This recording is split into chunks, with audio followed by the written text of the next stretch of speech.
On The Urbanist, we're always asking what makes a city truly livable. This September, find some answers in Barcelona as Monocle hosts its annual Quality of Life conference. 3 days of panels, ideas, and good conversation with global mayors, architects, and policy pioneers, all over good food and a glass of something local. Find out more and book your seat at monocle.com/conference.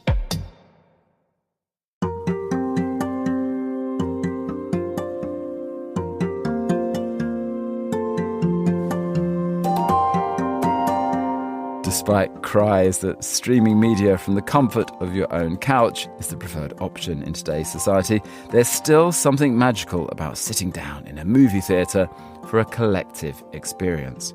Some of our city's most beautiful spaces to see films hark back to a golden age of cinema, and many of these old theatres are being maintained for a little more than a love of the movies. You're listening to Tall Stories, a Monocle production brought to you by the team behind The Urbanist. I'm Majid Tuck. In this episode, Geetanjali Krishna takes us to a 50-year-old cinema in Jaipur that has managed to give modern multiplexes a run for their money.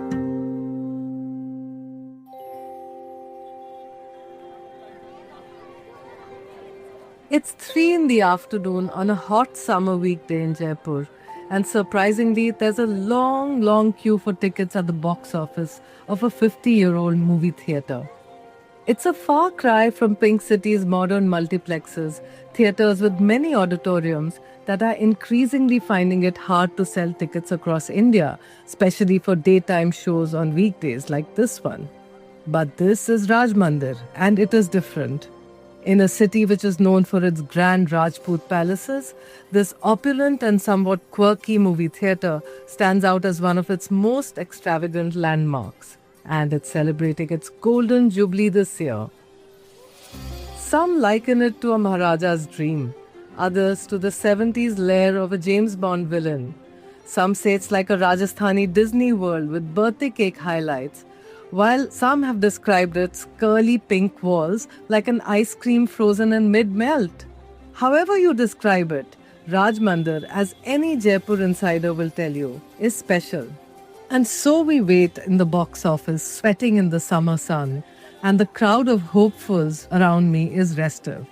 Burqa-clad women, school kids still in their uniforms, groups of college students, and of course tourists are all impatiently waiting to enter. And the movie we all want to watch is the latest Bollywood film, Sikandar. In Persian, the word means defender of humanity.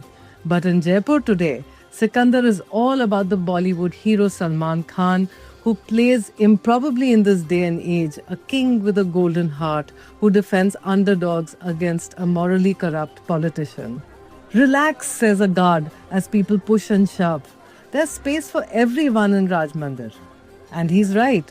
Raj Mandir is one of Asia's largest theatre halls with a capacity of about 1,300 people. I'm told that when it opened in 1975, many thought it was an expensive, fanciful folly. At a time when Indian movie halls had uncomfortable wooden furniture, old fans, and the barest of facilities, Raj Mandir was not only air-conditioned and carpeted, it had ornate chandeliers, gilded walls, which were encrusted with precious gemstones. People had seen nothing like it. And after we finally managed to get our tickets, I see it for myself. The 50-year-old theatre feels that it can still give brand new multiplexes a good run for their money. It has maintained its retro decor, but has also stayed ahead of the curve with the latest technology in sound and projection. Thousands of mirrors reflect the light from its chandeliers. Reflections dance on its gilded pink ceilings like courtesans of yore. And there's a grand sweeping ramp that looks like an over-the-top movie set. But actually all it does is take viewers right up to the stalls. The concession stands are fully packed. They have the obligatory popcorn machines, but most people want to sink their teeth into the samosas here. Fried parcels of spicy potato are a well-known specialty of Raj Mandir. The old-fashioned red velvet drapes go up and reveal a massive movie screen. The audience, of course, bursts into loud applause and whistles of appreciation. Sikandar makes up for its lack of storyline with some Bollywood-style action, melodrama, and of course, song and dance. And by the time it ends, Rajmandir's fancy audio system has given me a headache and left me feeling slightly deaf.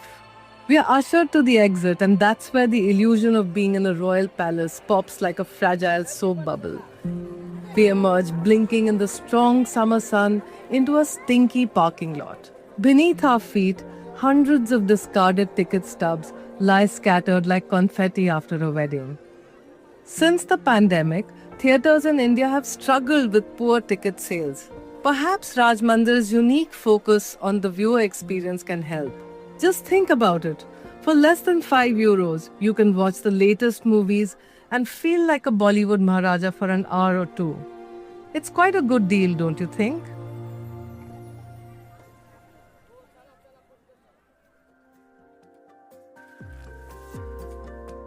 Tall Stories is a Monocle production from the team behind The Urbanist. This episode was written by Geetanjali Krishna and produced and edited by David Stevens. Be sure to subscribe to the podcast to receive new episodes every single week. I'm Andrew Tuck. Goodbye, and thank you for listening, City Lovers.